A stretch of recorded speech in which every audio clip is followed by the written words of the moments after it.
بسم اللہ الرحمن الرحیم۔ السلام علیکم۔ آج کی اس ویڈیو میں مختصر سا پیغام ہے۔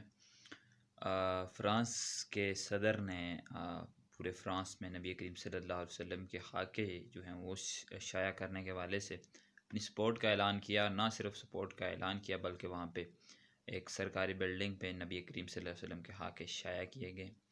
مجھے ایک واقعہ یاد آ رہا ہے۔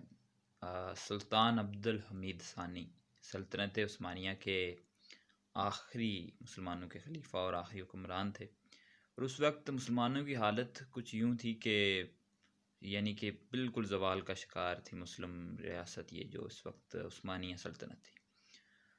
اتنے میں خبر آئی کہ ایک فرانسیسی جو اخبار ہے اس نے نبی کریم صلی اللہ علیہ وسلم کے خاکے شائع کرنے کا اعلان کیا۔ جس طرح آج یہ کر رہے ہیں، یہ عرصے دراز سے اسی طرح کرتے آ رہے ہیں، لیکن آج کے حکمرانوں میں اور اس وقت کے حکمرانوں میں ذرا فرق دیکھیے کہ جب سلطان عبدالحمید ثانی کو علم ہوا تو انہوں نے فوری طور پر فرانس کے سفیر کو طلب کیا اور کہا کہ اگر تم ان خاکوں کو جو شائع کرنے کا آپ نے اعلان کیا ہے، اگر اس اعلان کو ختم نہیں کرتے اور روکتے نہیں ہو تو میری طرف سے تمہارے خلاف اعلان جنگ ہے، اور یہ اعلان جنگ تم اپنے بادشاہ تک پہنچا دو۔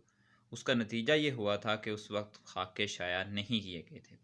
آج دنیا میں مسلمان پیسے کے لحاظ سے تگڑے ہیں، فوج تگڑی ہے، پاکستان ساتویں بڑی ایٹمی طاقت ہے، ترکی، ایران اور اس کے علاوہ عرب آپ دیکھ لیں کتنی بڑی ان کے پاس دولت ہے اور دیگر ان کے پاس طاقتیں ہیں، لیکن فرانس جب یہ کام کر رہا ہے تو مسلمان کیا کر رہے ہیں؟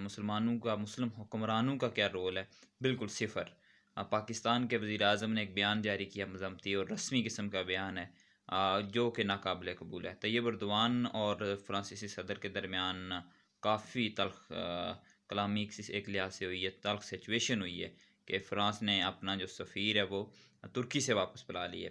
پاکستان کو چاہیے کہ اس موقع پہ جو ہے وہ اپنا کردار ادا کرے، اور ہم نے کیا کرنا ہے؟ سب سے پہلے تو آپ حکومت پہ جتنے بھی لوگ سوشل میڈیا یوز کرتے ہیں، آپ کا تعلق کسی بھی جماعت سے، حکومت پہ دباؤ ڈالیں کہ حکومت فرانس پہ دباؤ ڈالے۔ جب تک حکومت پہ عوامی پریشر نہیں ہوگا، حکومت اسی طرح ڈرامے کرتی رہے گی اور کچھ بھی نہیں ہو پائے گا۔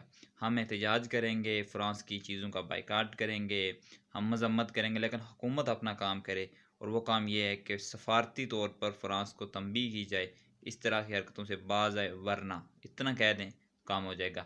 مجھے اجازت دیجیے، دعا میں یاد رکھیے اور دعا کیجیے کہ اللہ تعالی ہم سب کو ناموس رسالت صلی اللہ علیہ وسلم پہ کام کرنے کی توفیق عطا فرمائے۔